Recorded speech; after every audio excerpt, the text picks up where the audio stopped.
सप्त शक्ति संगम 25-26 का भव्य आयोजन। नारी शक्ति और सामाजिक चेतना पर हुआ मंथन। धनबाद के सरस्वती शिशु विद्या मंदिर सेक्टर 2A में शनिवार को सप्त शक्ति संगम 25-26 का भव्य आयोजन किया गया। कार्यक्रम में नारी शक्ति, कुटुंब प्रबोधन, पर्यावरण संरक्षण और राष्ट्र निर्माण में महिलाओं की भूमिका पर गहन मंथन हुआ। इस अवसर पर समाज के विभिन्न क्षेत्रों से जुड़ी विशिष्ट महिलाओं की गरिमामयी उपस्थिति रही। कार्यक्रम की अध्यक्षता कतरास कॉलेज की हिंदी प्रोफेसर बीना झा शर्मा ने की। मुख्य वक्ता के रूप में गीता मिश्रा उपस्थित रहीं। मंच पर श्रीमती सरोज पांडे, विशिष्ट माता श्रीमती प्रगति शंकर तथा समाज सेविका एवं अंतर्राष्ट्रीय तीरंदाज एलेंजा सिंह मौजूद थीं। दीप प्रज्वलन के साथ कार्यक्रम का शुभारंभ हुआ, जबकि विद्यालय की आचार्य पूनम सिंह ने कार्यक्रम की प्रस्तावना प्रस्तुत की। मुख्य वक्ता गीता मिश्रा ने कुटुंब प्रबोधन और पर्यावरण संरक्षण के महत्व पर प्रकाश डाला। आचार्य सरोज पांडे ने राष्ट्र के विकास में महिलाओं की भूमिका को रेखांकित किया। अध्यक्षीय संबोधन में बीना झा शर्मा ने नारी शक्ति को समाज की आधारशिला बताया।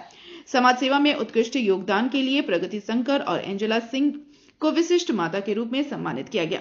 महिला लोग को आगे बढ़ाने के लिए इतना बड़ा मंच रखने के लिए, और सबसे बड़ी बात आजकल का महिला लोग इतना आगे बढ़ गए हैं, फिर भी थोड़ा सा हर जगह पीछे रह गए हैं। पर एक चीज़ बहुत खुश है महिला होने में, हम अगला जन्म भी महिला ही लोग होके पैदा होना चाहेंगे। इतना शक्ति जेंट्स में नहीं है। हम लोग एक बेटी बन के बाप की सेवा करते हैं, फिर एक बीवी बन के अपना पति का शक्ति बनकर रहते, एक माँ बन के अपना बेटा को उस लक्ष्य तक बनाते कि हम अपना देश का नाम रोशन कर सके। इसलिए हम चाहते हैं कि अगला जन्म भगवान करे हमको महिला ही बनकर पैदा करें। आज के कार्यक्रम का ध्येय है मातृशक्ति, और मातृशक्ति का सबसे बड़ा उदाहरण माँ सीता है, जिन्होंने अपने पति धर्म का पालन करते हुए 14 वर्ष तक वनवास में रही। उसके बाद आश्रम में अपने 2 पुत्रों को जन्म दिया, उसका पालन पोषण की। तो हमारे आध्यात्म में मातृशक्ति को भी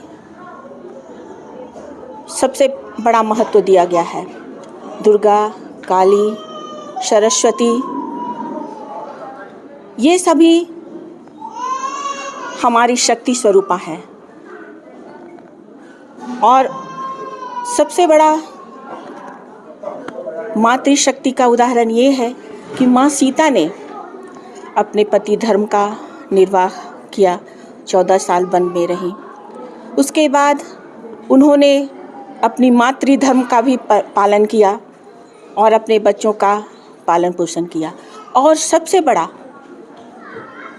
सामाजिक लांछन के कारण अंत में अपने प्राणों की भी आहुति दी। तो सबसे बड़ा उदाहरण मातृशक्ति का हम माँ सीता को मानते हैं। मजबूती के साथ प्रस्तुत करने का काम किया है, और विद्या भारती का ये कार्यक्रम पूरे देश में चल रहा है। और ये ऐसा है कि जो हमारे देश की संस्कृति है, हमारे देश के जो संस्कार हैं, जो विरासत के रूप में हमारे बच्चों को मिलने चाहिए थे, वो कैसे उनसे अनभिज्ञ हो रहे हैं। इनको और कैसे बच्चों को इसमें समाहित किया जाए, इसके लिए माताओं को, बहनों को कैसे अपने घर परिवार को संजोना और समेटना चाहिए, ये सप्तशक्ति कार्यक्रम उसमें वो योगदान करेगा।